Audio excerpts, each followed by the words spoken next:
Okay, so I wanted to, first of all, if you didn't see the message, I extended the last two homeworks till next week.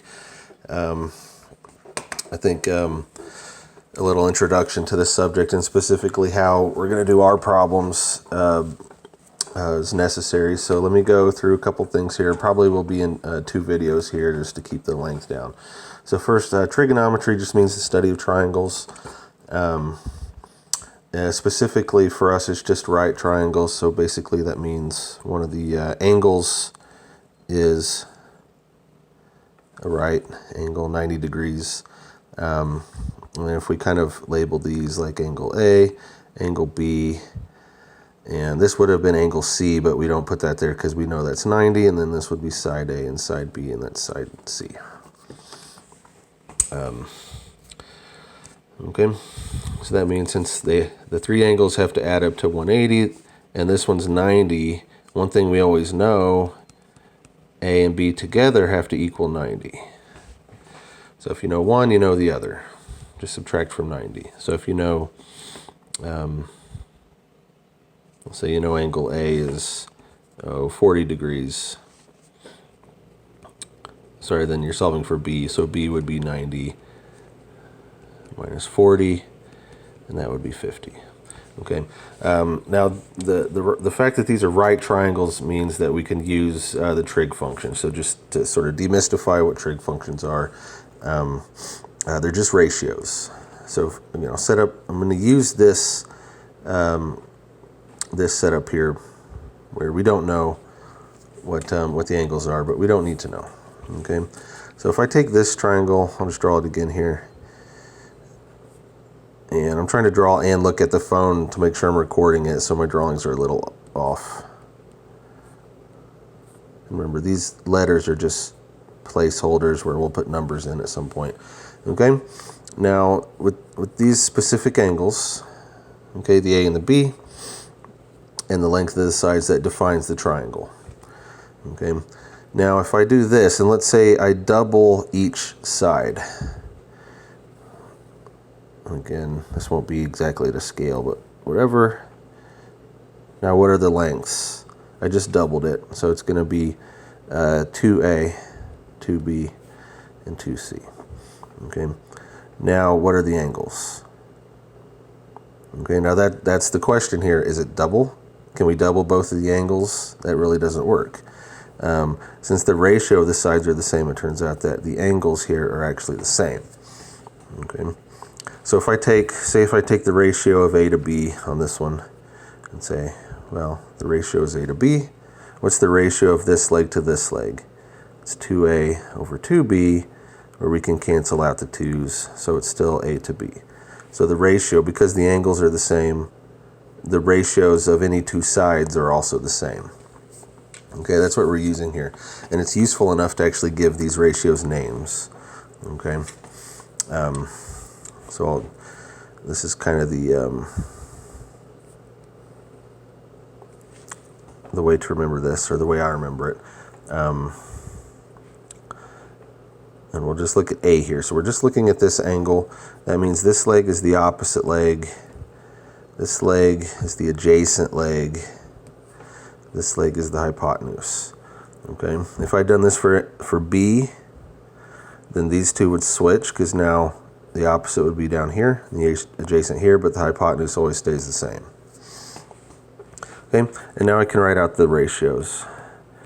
So the ratio of these two legs we call the sine, opposite over adjacent. And then cosine is these two legs, adjacent and hypotenuse. And we want to get every combination. There's three legs, so there's three combinations. And now to combine just these two legs without involving the hypotenuse, we call that the tangent. Okay. So that, this will always help you on a test when you're taking your test to remember these three ratios. Okay. So the main fact here is that if you know the angle, and I wrote theta here, I knew I was going to do that. This symbol theta you know, in different math courses, that would be instead of A. So this is angle A here. Okay, so the point is that every specific angle has the same ratio. Okay, so the fact that for these two triangles up here, even though we didn't put in numbers, the ratio is the same. Sine is the same for A.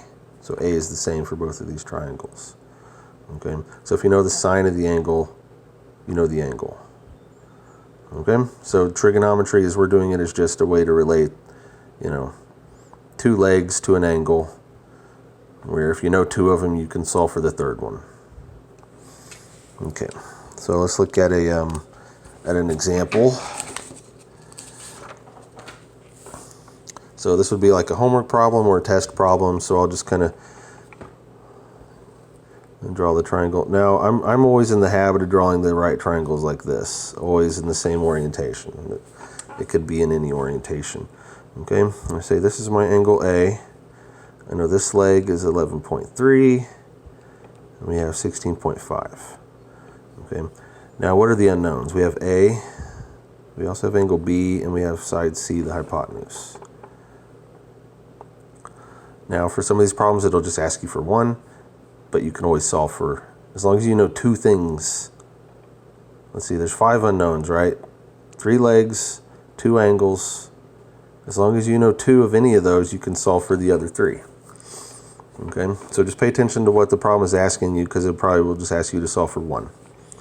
Okay, so here let's solve for angle A. How am I going to do that? Well, just the first thing is to realize this is a trigonometry problem, so you're always going to be with this diagram here, relating these things together. Okay, you're going to pick one of these. And basically, you want to pick the trig function that involves the 2 legs that you know. So in this case, we know, since we're looking at A, that's the opposite leg and the adjacent leg. Okay, so you want to look at your 3 options and say which one involves the opposite and the adjacent. That's tangent. So I'm going to write out my equation like this. Tangent of A equals the opposite, 11.3, over the adjacent, 16.5. Now I'm just going to do this in the calculator. I'm not going to bother to try to show that. I'll just do it here. It's too dark in the... My calculator is out of batteries. Wait.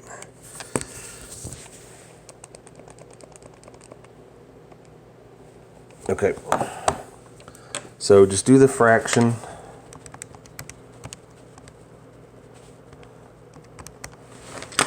And write it out here. Now it's typical to go to 4 decimal places. I don't know why I'm shaking so much. Come on. It's hard to hold this phone up this long. Okay. Now since we're finding the angle, we need one more step. Now some problems, like on a test, will say find the tangent. So that's the final answer. Okay. But if you want the angle, you have to do one more step. And I don't want to go into too much depth here. Just because we don't have the time here. But the way to do this is you say A, the angle A, is equal to the inverse tangent of the decimal we found. Okay, it's a mathematical way of saying, give me the angle whose tangent is this decimal. But for us, practically, that just means put that in the calculator. So you got to find, usually it's a shift. So I'm going to do second, and you see how it's tangent minus 1. That's what I want. And then put in this 0.6848. Now I'm going to stop here because you always have to check and see what mode you're in. Okay, so you got to find the mode. I'm in radians. I need to go to degrees. Should do that before you start. 34.4. So my angle is 34.4 degrees. Okay. Now let's say I want Well, I can put this in here, 34.4 degrees. Now I know B. Now B, I could do tangent again, but switch opposite and adjacent. Or I could use that rule I wrote down that A plus B have to equal 90 degrees. So in this case, B is going to be 90 minus 34.4. And that's, what, 55.6.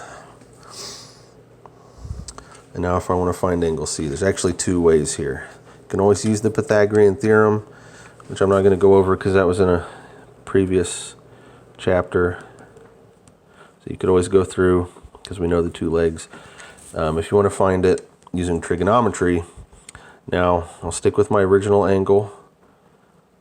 Okay, and I want to pick a trig function that has the hypotenuse, as long as I know the other leg.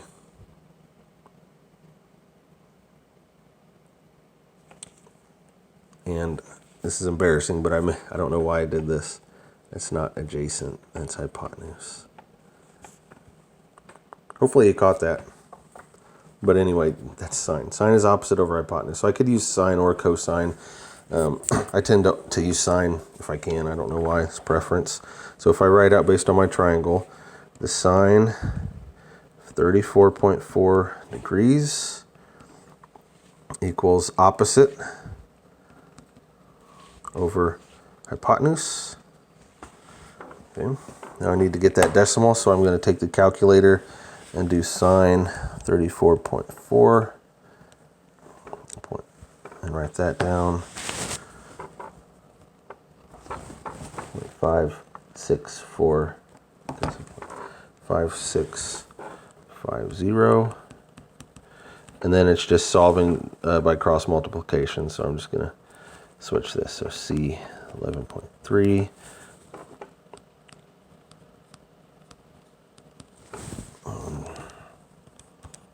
Put that in the calculator. And I don't know how, but that comes out to exactly, exactly 20. Just randomly pick these numbers. So, yeah, that's, now that would completely solve this because we found the three unknowns. But, yeah, whatever you're asked to find, you don't have to find all three, but okay. We'll stop there and we'll go on and do a couple more examples in the other video.